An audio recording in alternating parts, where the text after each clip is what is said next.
আসসালামু আলাইকুম ভাই। ওয়ালাইকুম আসসালাম। আগের 10 বছর তো দেখলেন, এবার আমার ভোটটা দেন, আমি আপনাদের কইরেই দেবো। করে দেবো মানে? মানে সবকিছুই করে দেবো, সরকারি যত রকম সুযোগ সুবিধা আছে সব করে দেবো। এই যে রিলিফ দিচ্ছে চাল ডাল তেল চিনি, এগুলো আমি নিজেই বুঝ করে দেবো। এইগুলো নিয়ে তোমাদের কোনো মাথা ব্যথা নেই। ও তুমি বলবা তাই এলাকার লোক সব জানে, ও তুমিই বুঝ করে দেবা। ভাই আপনি অত বেশি কথা বলেন কেন?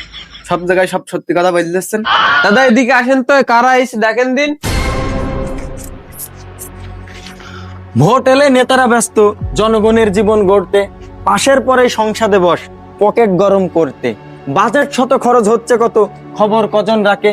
দেশের টাকা মন্ত্রী থেকে মেম্বার পর্যন্ত যে যার মতো করে ঝাঁকে। ভাই অবুজ পাবলিক নিরুপায় এখন, সমর্থন করবে কাকে? সমর্থন কাকে করবে তোমরা অবশ্যই কমেন্ট বক্সে বলে যাবে। জনগণ ও দেশের স্বার্থে সৎ, যোগ্য এবং দেশপ্রেমিক মানুষকেই আমাদের বেছে নিতে হবে।